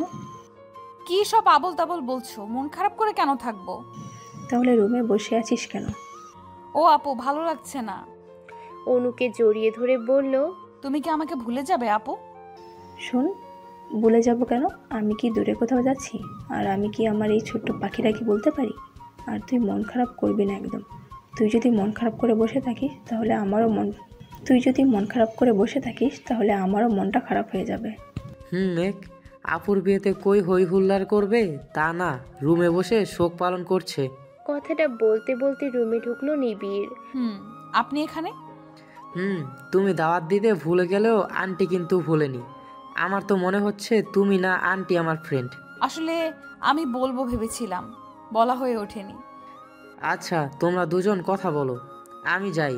আমার ফ্রেন্ডরা কখন আসবে কল করে জিজ্ঞেস করতে হবে। মেঘ, তোমাকে এইভাবে ভালো লাগছে না? তোমার অধর কোণের হাসিটা নেই কেন? বিষণ্ণতায় জীবনটা ছেয়ে গেছে নিবিড়। আমার শ্বাস নিতে কষ্ট হয়, আমি আর পারছি না। মেঘ, নিজেকে সংযত করো, এভাবে চলে না। নিজের ওপর বিশ্বাস রাখো, সব ঠিক হয়ে যাবে। আচ্ছা নিবিড়, উনি আমার হলে কি খুব বেশি ক্ষতি হতো? নিবিড় তপ্ত শ্বাস ফেলল। তার মনে অনেক কথা অব্যক্ত রয়ে গেছে, হয়তো বলা হবে না কখনো। মেঘ, তোমাকে কখনো আমি বন্ধুর মতো দেখিনি, দেখেছিলাম আমার রাজ্যের রানীর মতো। মায়াবতী গল্প বলা হবে না, সব কথা অব্যক্ত রয়ে যাবে আজীবন। কালকে গায়ে হলুদের কোথায় কি হবে সেটা বুঝিয়ে দিচ্ছে তানিশা আইমান। আদিয়াত আইমান আদ্র কোথায় গিয়েছে জিজ্ঞেস করলেন। একটা বড় রেস্টুরেন্টে বসে আছে আদ্র, সাথে তার ভাই, যার সাথে ছোট থেকে বড় হয়েছে, ভাইয়ের থেকে বেশি বন্ধু, যার কাছে আদ্র সব কথা মন খুলে বলতে পারে। কি বল অদ্র, সে কখন এয়ারপোর্ট থেকে এসেছি, চুপ করে বসে আছিস কেন? আদ্র তপ্ত শ্বাস ফেলে বলল, কাল গায়ে হলুদ, মাঝখানে যদি একটা ভুল হয়ে যায় তাহলে আমাদের তিনজনের জীবন তছনছ হয়ে যাবে। এতদিন ভয় না করলেও এখন কিছুটা নার্ভাস ফিল করছি। আচ্ছা, মেয়েকে বলেছিস মনের কথা, নাকি এভাবে আরও নিজেকে কষ্ট দিবি? তুই এভাবে থাকলে ভালো থাকবি না অদ্র, এভাবে তোর ভালো থাকবে না। আমি চেষ্টা করছি সব কিছু ঠিক করার, কিন্তু বাবা যদি মেঘের কোনো ক্ষতি করে দেয়, আমি আমার জীবন নিয়ে ভাবি না, কিন্তু মেঘের কিছু হয়ে গেলে আমি বাঁচতে পারবো না। জয় তাকিয়ে আছে এক প্রেমিক পুরুষের দিকে, যে কিনা তার জীবনের থেকে বেশি ভালোবাসে তার প্রিয়তমাকে। আদ্র আর জয় বাড়িতে ফিরতেই তানিশা আইমান আদ্রকে জিজ্ঞেস করলেন, এত দেরি হলো? আসলে মা, আমি আর জয় শপিং মলে গিয়েছিলাম। তুমি আলো না হও, আদার হয়ে থেকে যাও আমার জীবনে প্রতিটা রাত, তবুও তুমি থেকে যাও আমার ঘোর লাগা মেঘ জড়ানো ভালোবাসায়। তোমার নামে সন্ধ্যা নামক আমার এই জীবনে। চারদিকে আলো ঝলমল করছে, মেহমানদের আনাগোনা বাড়ছে। অনু ওর ফ্রেন্ডদের সাথে পার্লারে গেছে, বাচ্চারা হইচই আনন্দে মেতে উঠছে। গায়ে হলুদের অনুষ্ঠান নিজ নিজ বাড়িতেই হবে। মেঘ, তুমি তৈরি হবে কখন? মেঘ পিছনে ঘুরে তাকাতেই দেখতে পেল সুঠাম দেহের অধিকারী একজন সুদর্শন যুবক, পরনে নীল পাঞ্জাবি, হাতে ব্র্যান্ডের ঘড়ি, চুলগুলো জেল দিয়ে সেট করা, অসম্ভব সুন্দর লাগছে। ও নিবিড়, এত লেট কেন হলো? লেট হয়নি ম্যাম, আর তুমি এখনো তৈরি হওনি? যাও তাড়াতাড়ি তৈরি হও। এই তো তৈরি হওয়ার জন্য যাচ্ছিলাম। অনুকে স্টেজে এনে বসানো হয়েছে, একে একে সবাই হলুদ দিয়ে যাচ্ছে। অনু তার কাজিনদের মেঘের কথা জিজ্ঞেস করেছিল কয়েকবার, বলেছে মেঘ তৈরি হচ্ছে। দূরে নিবিড় দাঁড়িয়ে আছে। হঠাৎ একটা মেয়ে এসে নিবিড়ের পাশে দাঁড়ালো। নিবিড় এক পলক তাকিয়ে আবার চোখ সরিয়ে নিল। এই যে মিস্টার, নাম কি? আমাকে বলছেন? যেহেতু আপনি এখানে দাঁড়িয়ে আছেন তো আপনাকেই বলছি। ও, আমি নিবিড় সাহারিয়া, মেঘের ফ্রেন্ড। ও, আমি তানিশা, মেঘের কাজিন। তো আপনি দাঁড়িয়ে আছেন কেন? আসলে মেঘের জন্য ওয়েট করছি, ও আসলে একসাথে যাব। মেঘ একটা হলুদ কালারের লেহেঙ্গা পরেছে, হাতে চুড়ি, হালকা লিপস্টিক, চোখে কাজল, সিম্পল মেকআপ, কানে ঝুমকো, সব কিছু ঠিকঠাক করে আয়নার সামনে দাঁড়ালো। হঠাৎ আলো নিভে গেল। মেঘ আলো নিভে যাওয়াতে ভয় পেল, তবে বাইরের কিছুটা আলো আসছে, তার মানে কি ওর রুমের লাইট নষ্ট হয়ে গেল? আচমকা একটা হাত এসে হ্যাঁচকে টান দিয়ে নিজের সাথে মিশিয়ে নিল। মেঘ আচমকা টান দেওয়াতে ভীত হলো, নিজেকে ছাড়ানোর আপ্রাণ চেষ্টা করলো, তবে লম্বা দেহের অধিকারী মানুষটার সাথে পেরে উঠল না। মেঘের কানের সামনে একটা কণ্ঠস্বর ফিসফিসিয়ে বলল, নিজেকে ছাড়ানোর বৃথা চেষ্টা করো না মেয়ে। আচ্ছা, এইভাবে সেজেছ কেন? আমাকে মাতাল করতে? আমি তো এমনিতেই মাতাল, তোমার মাতাল করা ভালোবাসায়। কণ্ঠস্বরটা শুনে মেঘ ভীত হলো। কারো আসার শব্দ শুনে লোকটা মেঘকে ছেড়ে দিল। মেঘ যেন হাঁপ ছেড়ে বাঁচল। মেঘ, তুমি কি ভিতরে আছো? কে? ও নিবিড়। ও নিবিড়, আমি নিবিড়। ও নিবিড়। নিবিড় রুমে ঢুকে দেখতে পেল লাইট অফ। তোমার রুমের লাইট অফ কেন? জানি না, হঠাৎ লাইট চলে গেল। রুমের লাইট জ্বলে উঠল। নিবিড় মেঘের দিকে তাকাতেই দেখল যেন কোনো পরী পৃথিবীতে নেমে এসেছে। অপলক দৃষ্টিতে তাকিয়ে রইল। কি হলো, চলো। মেঘের কথায় হুঁশ ফিরল নিবিড়ের। হ্যাঁ, যাচ্ছি। অনুকে মেঘ আর নিবিড় হলুদ ছোঁয়ালো। অনুকে তার বান্ধবীরা মিলে মেহেদি পরিয়ে দিচ্ছে। মেঘ আর নিবিড় একসাথে বসে রয়েছে। মেঘ, তুমি মেহেদি কখন লাগাবে? নিবিড়, আমি মেহেদি লাগাবো না, ভালো লাগছে না। ও মেঘ, প্লিজ এভাবে মন খারাপ করে থেকো না। কারোর জন্য জীবন থেমে থাকে না। আমার জীবন তো থমকে রয়েছে নিবিড়। তপ্ত শ্বাস ফেল নিবিড়। উঠে গিয়ে হাতে করে একটা মেহেদি নিয়ে আসলো। মেঘ নিবিড়ের হাতে মেহেদি দেখে জিজ্ঞেস করলো, তুমি মেহেদি দিবে? না ম্যাম, আপনাকে দিয়ে দিব। না ম্যাম, আপনাকে দিয়ে দিব। মানুষ বলে যার মেহেদির রং যত লাল হয় তার বর তাকে তত বেশি ভালোবাসে। তুমি মেহেদি দিতে পারো? মেঘের হাতে নিবিড় মেহেদি পরিয়ে দিচ্ছে। দূর থেকে এক জোড়া চোখ তীক্ষ্ণ দৃষ্টিতে তাকিয়ে রয়েছে। তার চোখ দিয়ে যেন আগুন ঝরছে। তুমি তো অনেক সুন্দর করে মেহেদি দিতে পারো। পছন্দ হয়েছে? তানিশা মেঘের পাশে এসে বসলো। মেঘের উদ্দেশ্যে বলল, মেঘ আজকে আমি তোর রুমে থাকবো, আর অনু আপু ওর ফ্রেন্ডদের সাথে থাকবে বলেছে। আচ্ছা। বাহ, তোর হাতের মেহেদির ডিজাইনটা তো খুব সুন্দর হয়েছে। কে দিয়ে দিল? ও জানিস তো, নিবিড় খুব সুন্দর করে মেহেদি দিতে পারে, ও আমাকে দিয়ে দিল। তো মিস্টার নিবিড়, শুধু নিজের ফ্রেন্ডকে মেহেদি দিলে হবে? কাজিনরা কোথায় যাবে? ও মিস তানিশা, আপনি দাঁড়ান, আমি মেহেদি নিয়ে আসছি। অনুষ্ঠান শেষ হয়েছে প্রায় 1 ঘন্টা আগে। অনু আর পারছে না, খুব টায়ার্ড লাগছে। তাই ওর বান্ধবীকে বলে, তোরা গিয়ে শুয়ে পড়, আমি ফ্রেশ হয়ে আসছি। অনু ফ্রেশ হয়ে আসতে লাইট অফ হয়ে গেল। হঠাৎ একজোড়া হাত এসে মুখ রুমাল দিয়ে চেপে ধরলো। সাথে সাথে অনু অজ্ঞান হয়ে গেল। অনেক রাত হয়েছে বিধায় এদিকটায় মানুষ নেই বললেই চলে। লোকটি সহজেই অনুকে বের করে আনতে পারল। বাইরে একটা কালো গাড়ি দাঁড়িয়ে রয়েছে। লোকটি অনুকে সেই গাড়িতে উঠিয়ে দিল। নিজে ড্রাইভিং সিটে এসে বসে পড়ল।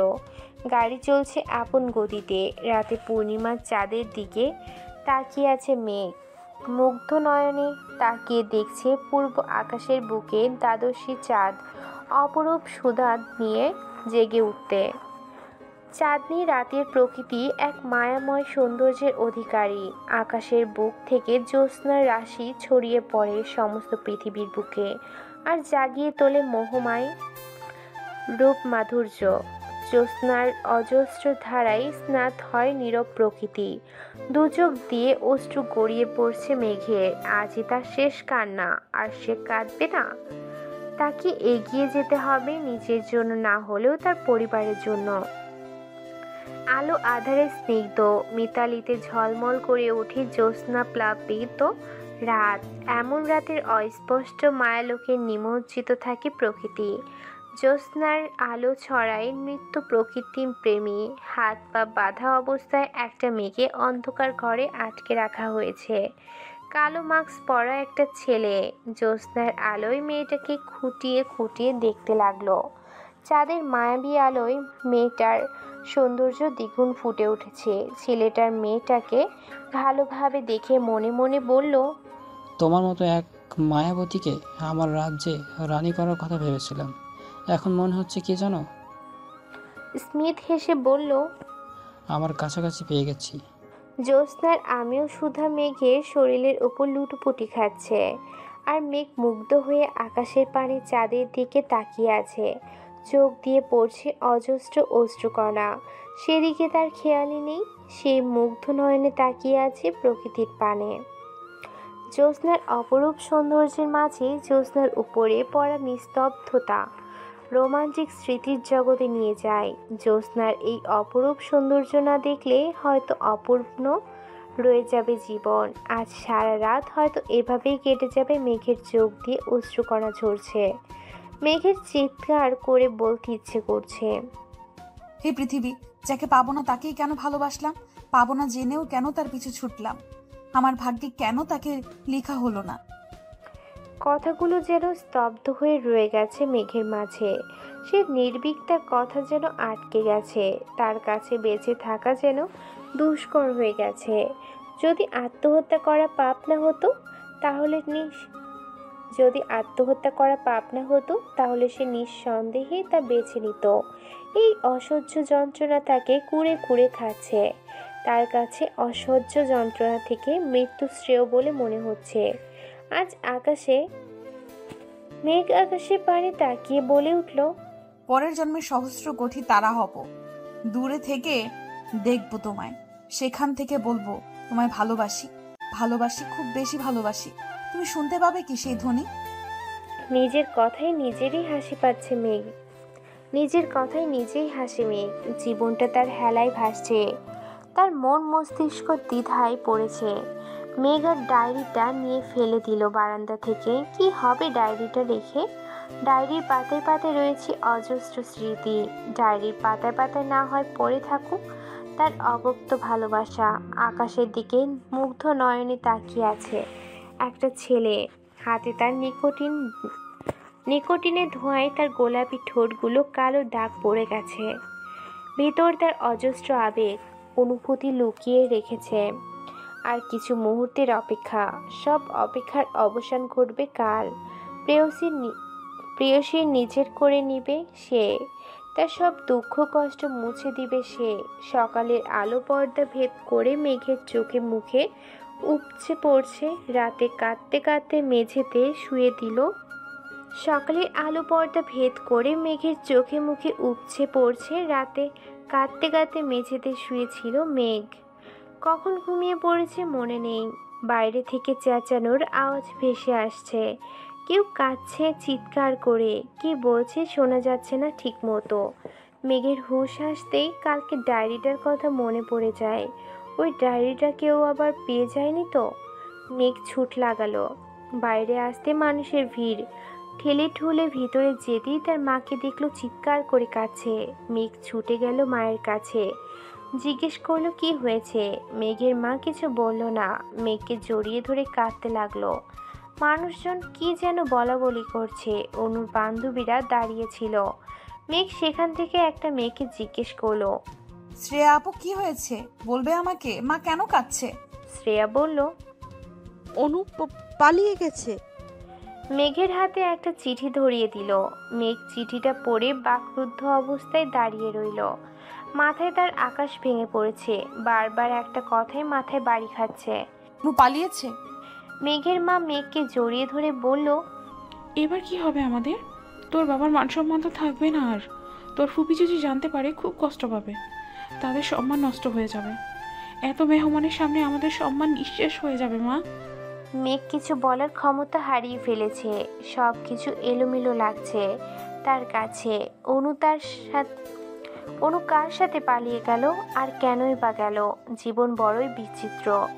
মেঘের আজকে পৃথিবী সবচেয়ে বেশি খুশি হওয়ার কথা ছিল। তবুও তার মনে ভয় হচ্ছে, যদি আদ্র এই বিয়েটা মেনে না নেয় তখন কি হবে? মেঘ ভাবতে লাগলো আজকের দিনটার কথা। অতীত অনুর মা তানিশা আয়মানকে অনুর পালিয়ে যাওয়ার কথা বললে তিনি মেঘকে আদ্রর জন্য চাইলেন। অনুর মা মান সম্মানের কথা চিন্তা করে রাজি হয়ে গেল। বিয়েটা খুব সাধারণভাবেই হয়েছে।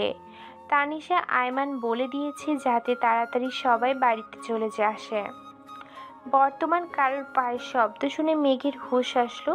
তানিশা আয়মান এসেছে। মেঘ ছলছল নয়নে তাকিয়ে রইল।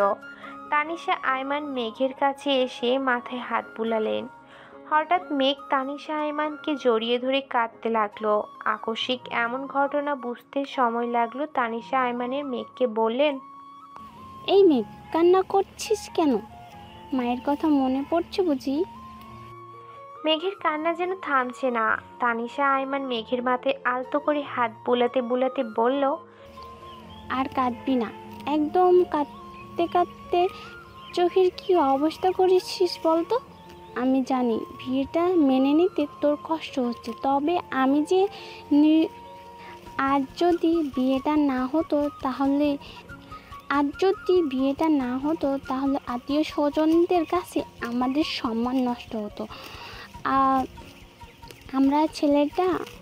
আমার ছেলেটা একটু বদমেজাজি, তবে খারাপ নয়। একটু মানিয়ে নিস, দেখবি খুব ভালোবাসবে তোকে, রাজরানী হয়ে থাকবি। আমি এখন যাই, আদ্রিকে পাঠিয়ে দিচ্ছি। আদিয়াত আয়মানের সাথে প্রায় 1 ঘন্টা যাবৎ কিছু নিয়ে কথা বলছে আদ্র। তানিশা আয়মান দরজার বাইরে এসে দেখলো এখনো দরজা লাগানো। আদ্রকে কয়েকবার ডাকলো, কিন্তু ভিতর থেকে কোনো সাড়া শব্দ পাওয়া যাচ্ছে না। তানিশা আয়মানকে দরজার বাইরে দাঁড়িয়ে রইল। হঠাৎ দরজা খোলার শব্দে দরজার দিকে তাকাতেই আদ্রকে দেখতে পেলেন। আদ্র রাগী গজগজ করছে। তানিশা আয়মান আদ্রকে কিছু বলতে যাবে, তার আগেই হাতে থাকা মুঠো ফোনটি বেজে উঠল। মেঘের মা ফোন করেছে হয়তো। মেয়ের জন্য চিন্তা হচ্ছে। তাছাড়া অনু বাড়িতে ফিরেছে কি সেটাও জিজ্ঞেস করা হয়নি। তানিশা আয়মান কথা শেষ হতেই দেখলো আদ্র নেই। তিনি ভাবলেন হয়তো রুমে চলে গেছে। শরীর আর চলছে না। তানিশা আয়মানের সকাল থেকে এত ঝামেলা, তার উপর এত আত্মীয় স্বজন, সবাইকে সামলাতে হিমশিম খাচ্ছিলেন। রুমে গিয়ে দেখলেন আদ্রিয়ান আয়মান রাগী গজগজ করছেন। তানিশা আয়মান ব্রু কুঁচকালেন, জিজ্ঞেস করলেন, বাবা, ছেলে আবার ঝগড়া করছো? আদ্রিয়ান আয়মান রাগী কণ্ঠস্বরে বললেন, আজের অনু পালিয়ে গেছে, আমাকে বললে না কেন? আর মেঘের সাথে বিয়ে দেওয়ার আগে আমাকে একবার জানানোর প্রয়োজন বোধ করলে না? তানিশা আয়মান রাগী কণ্ঠস্বরে বলল, মেঘের সাথে বিয়ে হতে দিতে তুমি কখনো মেঘকে পছন্দ করছো? যখন আদিত্যর জন্য মেঘের কথা তোমাকে বললাম, কি বলেছিল মনে নেই? আদিয়াত আয়মান হন করে রুম থেকে বের হয়ে গেলেন। তানিশা আয়মান তপ্ত শ্বাস ফেলল। গাড়ির সাথে হেলান দিয়ে দাঁড়িয়ে আছে আদ্র। দৃষ্টি তার আকাশের পানে। নিজেকে বড্ড অসহায় লাগছে। তার কাছে সব কিছু এলোমেলো লাগছে। সব কিছু ঠিক করতে গিয়ে সব কিছু এলোমেলো করে ফেলেছে। নিজে ভালো থাকা চাইতে মেঘকে কষ্ট দিচ্ছে। আদ্রের ভিতরটা ভেঙে চুরমার হয়ে যাচ্ছে। নিঃশ্বাস নিতে তার কষ্ট হচ্ছে। প্রিয়তমাকে কাছে পেয়েও নিজের করে নিতে পারছে না। নিজ হাতে কষ্ট দিতে হচ্ছে তাকে। হঠাৎ হাতে থাকা মুঠো ফোনটা বেজে উঠল। ফোনটা রিসিভ করতে লোকটার কথা শুনে আদ্রর মাথা কাজ করছে না।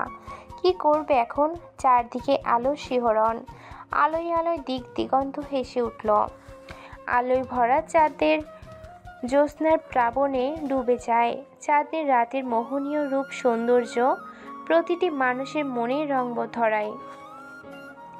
মেঘের এই চাঁদনি রাতে উপভোগ করতে ভীষণ ভালো লাগছে। তবে কেমন যেন একটা সুখের মতো ব্যর্থ বুকের তলায় জমা হয়, অথচ সেই ভাব প্রকাশের ভাষা নেই। জ্যোৎস্নার মায়াবী রূপ মানুষের মন যৌবনের আবির ছড়িয়ে দেয়, রাঙিয়ে তোলে মানুষকে। মেঘের ইচ্ছে হচ্ছে জ্যোৎস্নার এই রাত তার প্রিয় মানুষকে উপভোগ করতে, কিন্তু আদ্র আসার কোনো নামগন্ধ নেই। মেঘ ক্লান্ত থাকায় অপেক্ষা করতে করতে ঘুমিয়ে পড়ছে।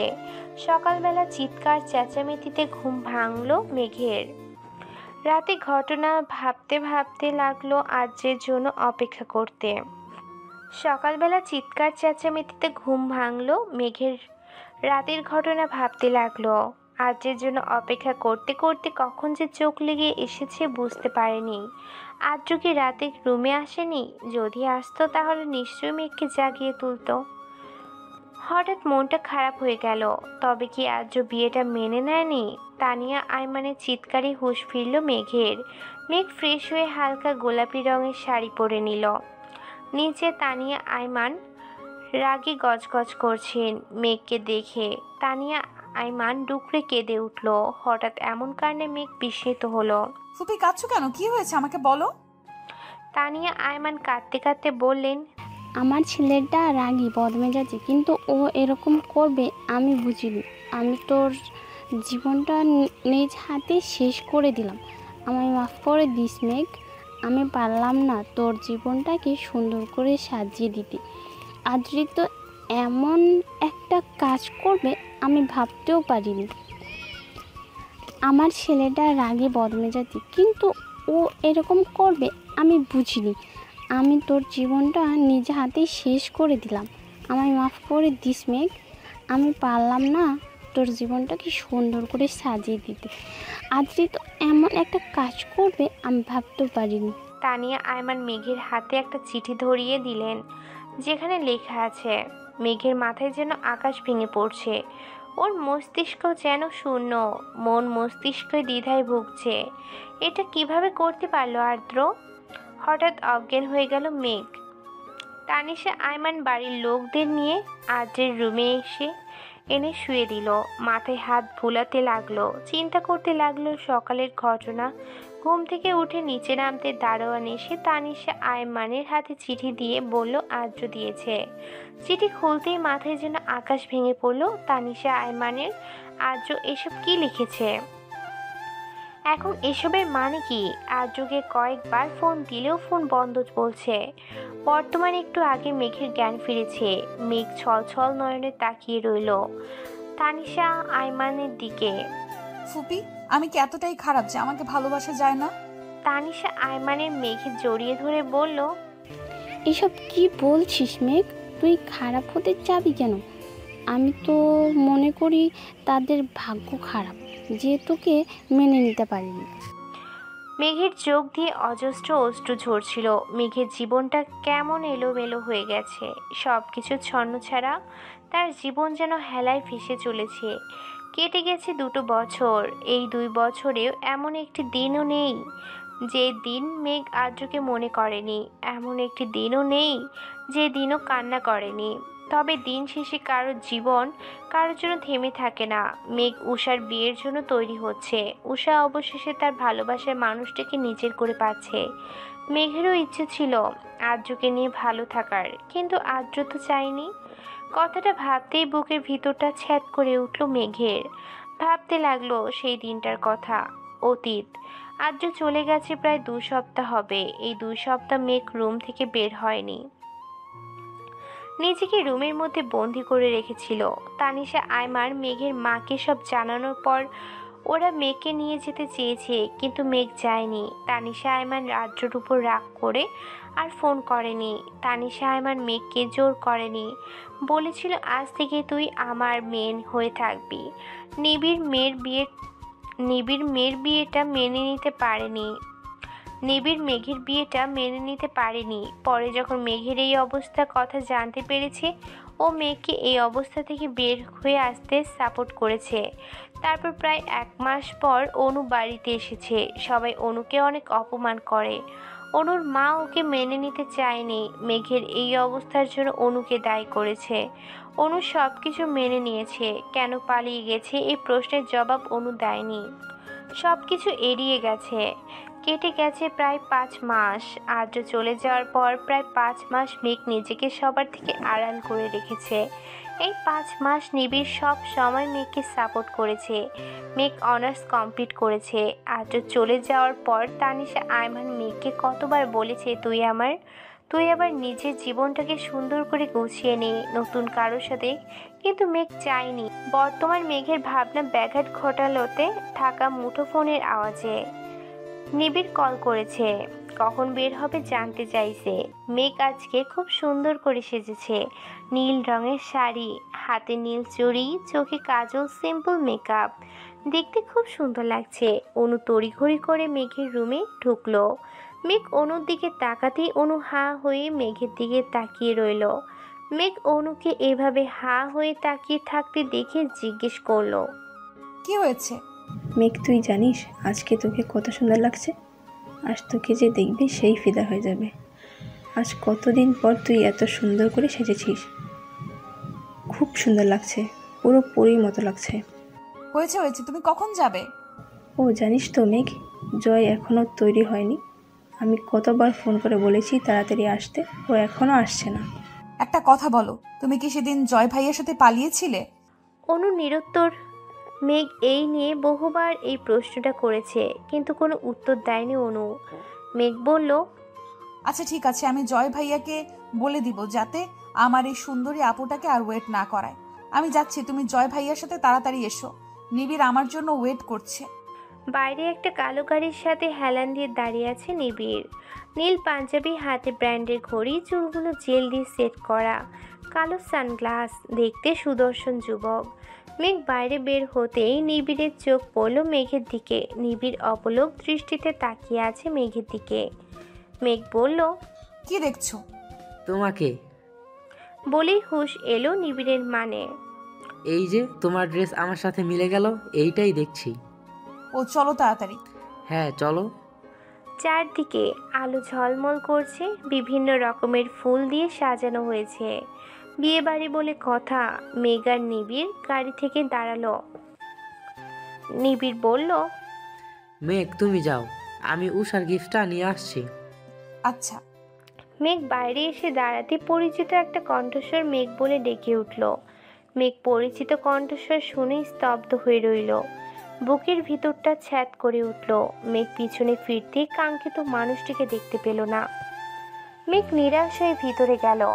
হয়তো সবসময় তার কথা ভাবতে থাকে বলে এরকম করেছে। মেঘ যতই বলুক ও আদ্রর কথা ভাবে না, কিন্তু ওর মন মস্তিষ্ক জুড়ে শুধুই আদ্র রয়েছে। মেঘ ভিতরে যেতে উষা জিজ্ঞেস করলো, এই তোর আসার সময় হয়েছে? এই আমি তোর বান্ধবী, তুই আমাকে একদম ভালোবাসিস না মেঘ? না হলে তুই এটা আমার সাথে কিছুতেই করতে পারতি না। আমার একমাত্র বান্ধবী হয়েও তুই কিভাবে পারলি এত লেট করে আসতে? আচ্ছা সরি, প্লিজ রাগ করিস না। নিবিড় কোথায়? ওর কথা বলিস না, ও তোর গিফট বাড়িতে রেখে চলে এসেছে, সেটাই আবার নিয়ে আসতে গেছে। ও তুই কেন যেতে দিলি মেঘ? পরে কি দেওয়া যেত না? ও বললে শুনতো। আর তোকে যাচ কি সুন্দর লাগছে উষা। তবে অবশ্য বিয়ে বাড়িতে সবার থেকে বউকেই ভালো লাগে, কারণ সবাই বউকেই দেখে। সেটা না হয় বুঝতে পারলাম, তোর দিক থেকে তো চোখ ফেরানো মুশকিল হয়ে যাচ্ছে। আমি যদি ছেলে হতাম তোকে নিয়ে এখনই গায়েব হয়ে যেতাম। রেস্টুরেন্ট বসে আছে আদ্র আর নিবিড়। নিবিড় নিজের রাগকে কন্ট্রোল করার চেষ্টা করছে। নিজেকে সংযত করে আদ্রকে প্রশ্ন করলো, আপনি এমন কেন করছেন? কেমন বুঝেও বুঝেও কেন এরকম করছেন? আপনি মেঘকে ভালোবাসেন না। তাহলে ছেড়ে দিন। ও চাইলে আমি ডিভোর্স পেপারে সাইন করে দিব। নিবিড় তাচ্ছিল হাসল। তাহলে আজকে ওকে ডাকলেন কেন? আদ্র বিস্মিত নয়নে তাকালো নিবিড়ের দিকে, কিচ্ছু বলল না। নিবিড় তপ্ত শ্বাস ফেলে বলল, আমি জানি আপনি মেঘকে ভালোবাসেন, তবে কেন এরকম করছেন আমার জানা নেই। আমি কারণটা জানার চেষ্টা করব। আসলে বিডিতে একটা কাজের জন্য এসেছিলাম, তো গাড়িতে ছিলাম, হঠাৎ মেঘকে দেখে ডেকে ফেলেছিলাম। আর তুমি ভুল ভাবছো।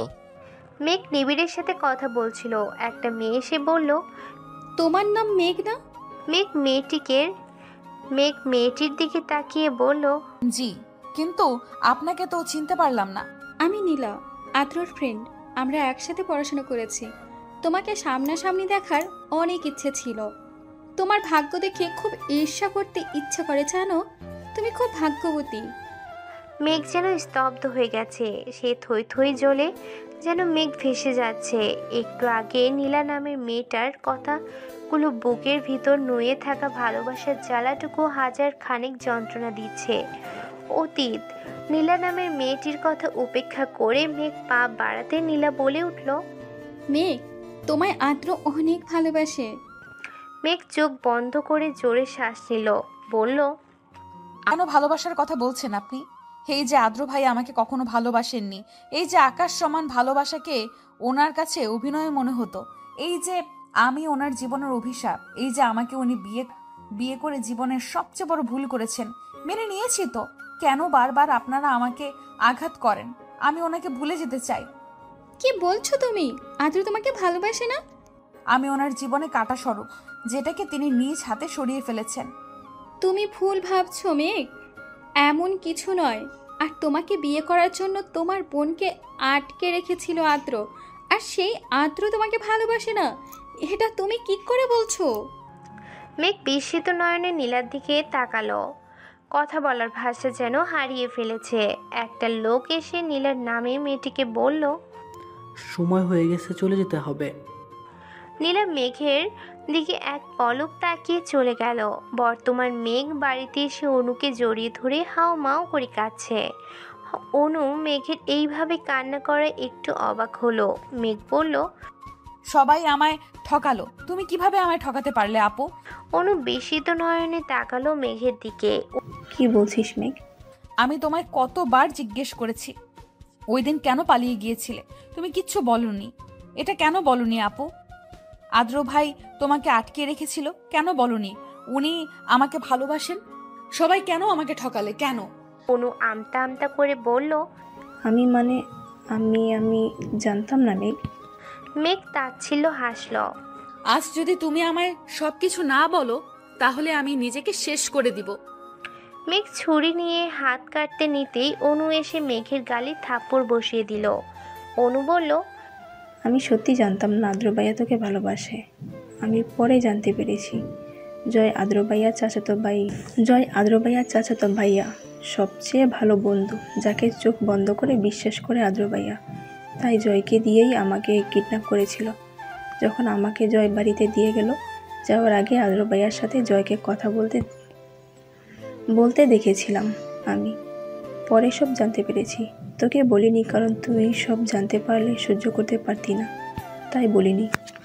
মেঘ অনুকে নিচের দিকে ঘুরিয়ে বলল, কি এমন কথা যে আমি সহ্য করতে পারবো না? বলো আমাকে আপু, প্লিজ প্লিজ, আজ চুপ করে থেকো না। নিজের জীবনে সবচেয়ে কঠিন সত্যের মুখোমুখি হতে হবে তোকে। তুই আমার আপন বোন না, আমার আব্বুর বন্ধুর মেয়ে তুই। তখন ফুপি আমাদের বাসায় থাকতো, আর তোর বাবা মার সাথে তুই কয়েকদিন এসেছিলি আমাদের বাড়িতে।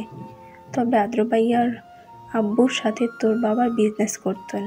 আদ্র ভাইয়ার জন্মদিনে তুই ও বাড়িতে গিয়েছিলি। ওই দিন আদ্র ভাইয়াকে আদ্র ভাইয়ার আব্বু একটা গাড়ি গিফট করেছিল।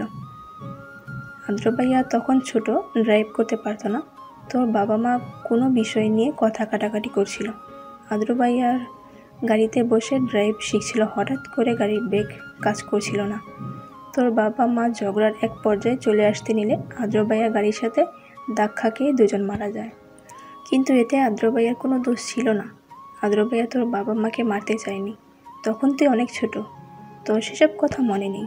আদ্র ভাইয়ার আব্বু ভয় পেয়ে গিয়েছিল যদি সব কিছু জানাজানি হয়ে যায়, তাহলে যদি আদ্র ভাইয়াকে পুলিশ ধরে নিয়ে যায়। তাই তিনি আদ্র ভাইয়াকে লন্ডন পাঠিয়ে দিয়েছিলেন।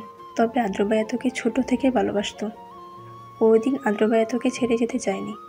পরিস্থিতি তখন হাতের বাইরে চলে গিয়েছিল, তাই আদ্র ভাইয়াকে চলে যেতে হয়েছিল। ফিরে এসে যখন তোকে বিয়ে করতে চাইলো, তখন আদ্র ভাইয়ার আব্বু তোকে মেনে নিতে পারছিল না। উনি আদ্র ভাইয়ার সাথে এই বিষয় নিয়ে অনেক ঝামেলা করেছে। আদ্র ভাইয়া যখন সব কিছু ছেড়ে তোকে নিয়ে লন্ডন চলে যাবে, তখন আদ্র ভাইয়ার আব্বু আদ্র ভাইয়াকে ভয় দেখালেন।